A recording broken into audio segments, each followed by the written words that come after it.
Picture this. It's Saturday morning. Sunlight is streaming into the kitchen. You're making coffee just like you've done for the last 3 years.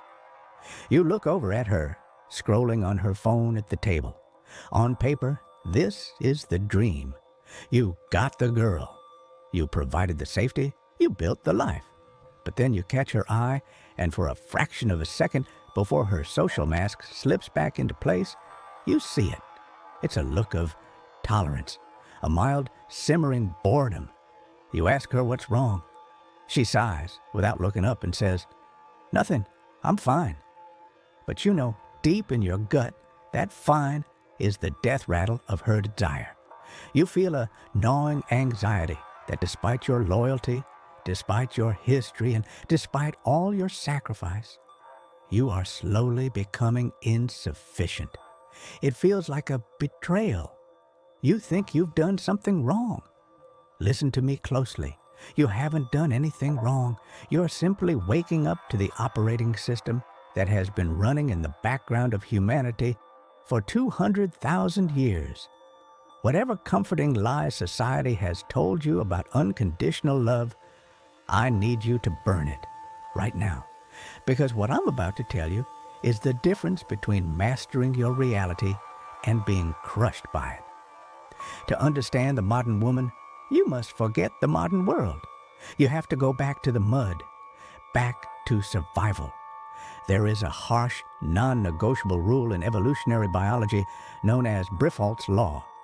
It dictates that the female, not the male, determines all conditions of the animal family. Where she goes, the reproductive future of the species goes. Why? Because reproduction for a man is cheap. It costs him a few minutes and some calories.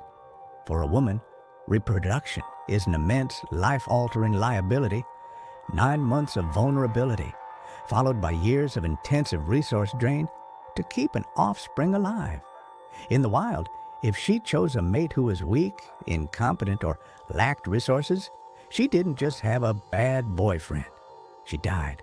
Her bloodline ended. Nature does not care about your feelings, brother. Nature cares about optimization. It cares about survival. This is sexual selection pressure. Men are hardwired to compete for quantity of access. Women are hardwired to compete for the highest quality of genetic survival and provisioning ability. This isn't cruelty. This isn't evil.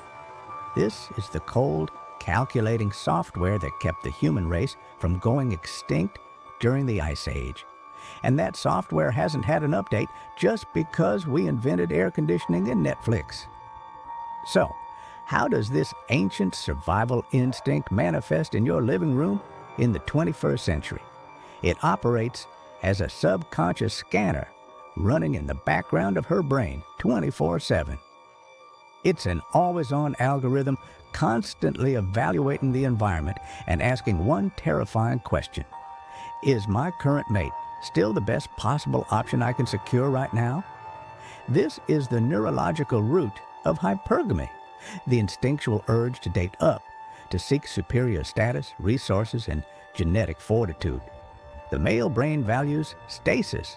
We want to conquer the mountain, plant the flag, sit down, and relax. We want peace.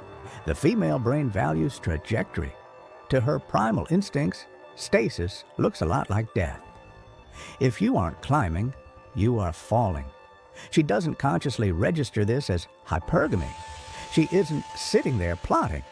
Her brain chemistry simply interprets your lack of upward momentum as a lack of dopamine. She feels it as, "I just don't feel the spark anymore," or "we've grown apart." But the biological reality is her programming has detected that your value has plateaued, and it is urging her to seek a better survival bet. You've seen this mechanism in action, perhaps without realizing it. Take the case of Mark, a good man, loyal, steady job. He came to me confused because his girlfriend of 4 years had started picking fights out of thin air. It started subtly. The comparison talk. Did you see the Tesla Sarah's husband bought her? Or why did Dave get promoted to VP and you're still a manager? Then came the shit tests. An increase in unprovoked conflict. She'd create chaos just to see if Mark would crumble. She was shaking the tree, desperately hoping he was solid enough to hold his ground. When he tried to placate her, when he tried to talk it out like a rational adult, she despised him for it. The final sign is the total loss of deference. She interrupts you. She makes major plans without consulting you. She speaks over you in public. This is the death knell. It's her biological signal that she no longer views you as the captain of the ship, and no woman remains on a ship with no captain. Now, if this biological imperative wasn't difficult enough, we are living in an era designed to hyperinflate it to catastrophic levels. 50 years ago, a woman compared you to the 10 other eligible men in her town. If you were a decent earner and weren't a drunk, you were a catch. Today, she compares your Monday morning reality to the curated highlight reels of the top 1% of men on the planet, beamed directly into her hand every hour of the day. Social media has created a delusion of infinite choice. We see this in the data. The Pareto distribution, the 80-20 rule, has corrupted modern dating into something closer to 95-5. The top tier of men on dating apps receive almost all the female attention. Average women are inundated with validation from high-status men who are only looking for short-term fun. But it tricks her brain into believing that is the caliber of man she deserves for long-term commitment. The digital world has convinced her that a better deal is always just one swipe away. It makes even a good man feel inadequate because he isn't an internet celebrity with a six-pack and a Lamborghini. And here is where the tragedy occurs.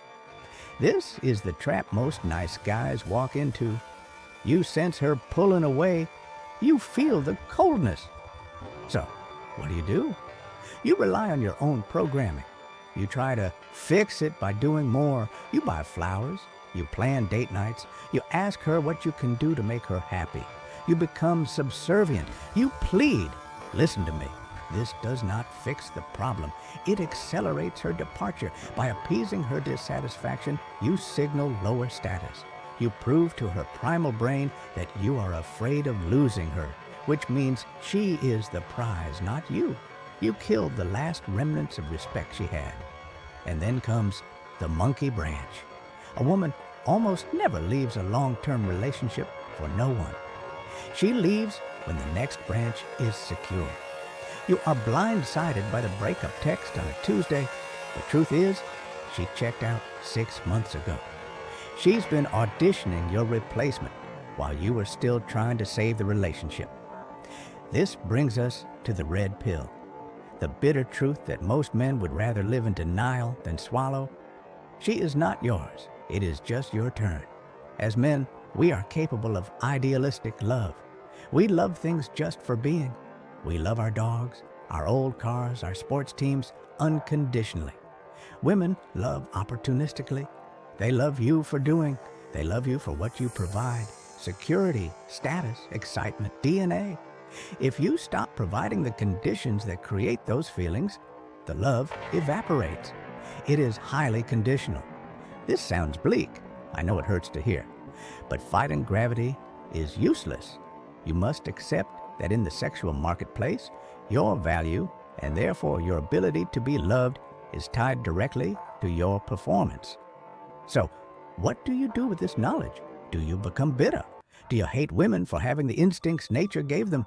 No. Resentment is weak. Resentment is for losers. The only way to satisfy hypergamy is to become the apex. You must become the man who is constantly rising, a man perpetually outgrowing his former self. You must become your own point of mental origin. Stop looking for a safe harbor in a woman. You are the harbor. You build the ship.